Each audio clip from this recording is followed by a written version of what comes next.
Bapak Ibu Saudara yang dikasihi Tuhan, kita berjumpa lagi ya hari ini tanggal 16 Desember 2023. Mari kita berdoa. Tuhan, puji syukur dan limpah terima kasih di tengah-tengah dunia yang semakin tua, tetapi persoalan kami manusia tiada berakhir, tiada berhenti. Senantiasa ada persoalan-persoalan yang dapat menekan jiwa, mental, fisik, semua yang ada pada kami. Namun kiranya hari ini melalui bacaan firman Tuhan, kami disemangati dengan damai dari surga untuk kami, untuk dunia ini. Terima kasih, dalam nama Tuhan Yesus kami berdoa. Amin. Bapak Ibu, saya mengajak kita membaca dari Injil Tuhan Yesus Kristus menurut Lukas pasal 2 ayat 14 yang berbunyi demikian. Kemuliaan bagi Allah di tempat yang maha tinggi dan damai sejahtera di bumi di antara manusia yang berkenan kepadanya. Demikian jauh pembacaan firman Tuhan. Yang berbahagia adalah setiap kita yang mendengarkan firman Tuhan, memelihara serta melakukannya dalam kehidupan kita setiap hari. Bapak Ibu Saudara, akhir-akhir ini saya diliputi oleh keprihatinan ketika mendengarkan dan membaca berita-berita di sekitar kita, ya. Berita-berita itu berita-berita yang menurut saya tidak menyenangkan sama sekali, yang rasanya kalau ditanya saya apakah ingin mendengarkannya, saya sama sekali tidak ingin mendengarkannya. Ya, jadi berita-berita itu membuat resah dan sedih dan prihatin. Seperti ada orang yang diterpa kasus narkoba dan itu berulang kali. Ya, saya nggak menyalahkan yang pakai narkoba ini, tapi saya mau melihat ya, sebetulnya apa di balik itu semua? Kenapa sampai orang itu mencari damai palsu melalui narkoba, bahkan juga mungkin minuman keras dan lain-lain ya? Ada apa di situ? Saya merasa prihatin dan kasihan. Kok begitu susahnya hidup ini? Sampai orang mesti lari ke hal-hal yang sebetulnya justru menghancurkan hidupnya, keluarganya, dan juga lingkungan di sekitarnya. Atau berita lagi, ayah banting anak sampai meninggal. Semarah apa gitu loh. Apa yang ada di dalam kepala dan dalam hati ini kok sampai orang itu bisa bersikap seperti itu ya. Itu mungkin disebut dengan otak reptil yang begitu hebat kuat bekerja ya. Lalu kemudian suami istri berantem, perang, bertengkar hebat.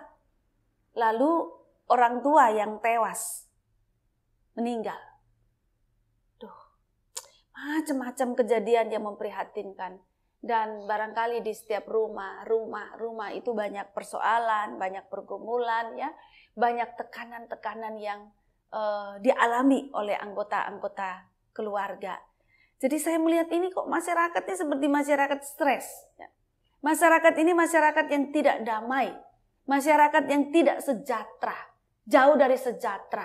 Meski mungkin pakai baju bagus, tas bagus, sepatu bagus. Tapi ini masyarakat nggak sejahtera. Gitu. Masyarakat stres gitu. Nah, Bapak Ibu, menarik sekali Injil Lukas itu mengatakan kemuliaan bagi Allah di tempat yang maha tinggi dan damai sejahtera di bumi di antara manusia yang berkenan kepadanya.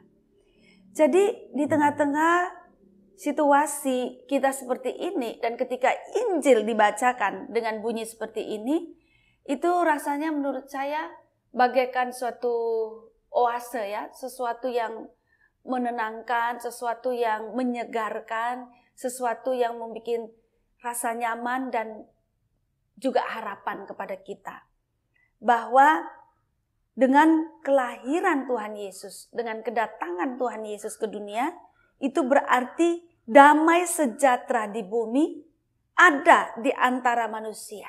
Damai sejahtera itu Tuhan berikan, ada di antara manusia, artinya tengah-tengah kehidupan kita.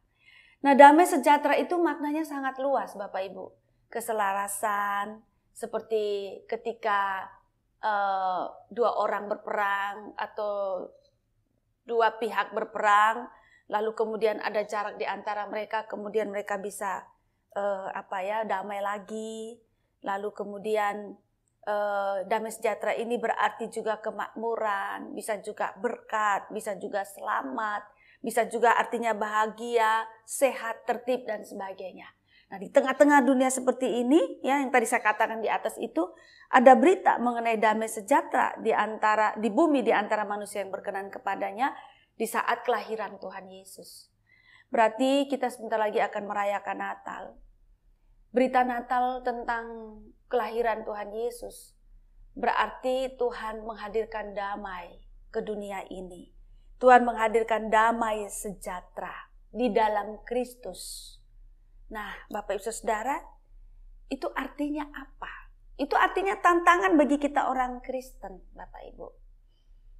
Tugas Kristiani dari Tuhan kepada kita, gerejanya, baik kita sendiri-sendiri maupun kita sebagai persekutuan.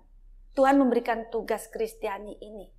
Jadi tugas Kristiani itu tugas kepada pengikut-pengikut Kristus mengenai bahwa di dalam kelahiran Tuhan Yesus itu berarti damai sejahtera Allah itu diberikan kepada dunia. Nah, Tuhan Yesus sudah lahir, kita orang Kristen, pengikut Kristus yang melanjutkan pekerjaan Tuhan Yesus itu. Berarti tugas kita adalah jadi alat damai sejahtera Allah, alat damai sejahtera Tuhan Yesus Kristus untuk dunia ini.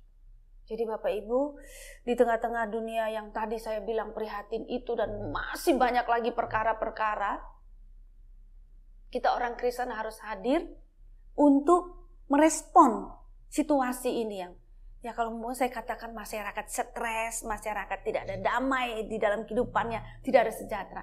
Mari gereja kita ini menghadirkan damai sejahtera. Kita menjadi alat Tuhan Yesus Kristus yang menghadirkan damai sejahtera. Bapak Ibu, karena itu kita harus perlu mengusahakan itu. Damai sejahtera itu tidak pernah akan muncul dengan sendirinya. Tetapi damai sejahtera itu harus diusahakan. Pertama diusahakan, ya. Dan kita harus mengusahakannya itu dengan penuh kesadaran. Kita sadar benar bahwa damai sejahtera itu perlu diperjuangkan. Dan lalu ketika diperjuangkan itu dilakukan dengan sungguh-sungguh. Penuh dengan itikat baik. Dan kemudian terus-menerus. Jadi memang tugas ini tiada berakhir Bapak Ibu. Kita nggak bisa, udah ini kita bikin damai sejahtera, terus kita lipat tangan, kita senang-senang, kita nggak peduli lagi. Enggak Bapak Ibu.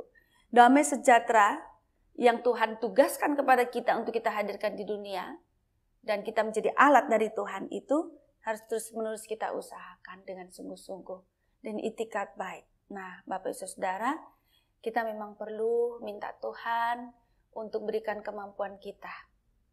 Dan memang sebetulnya Tuhan memperlengkapi kita ketika Ia mengutus kita.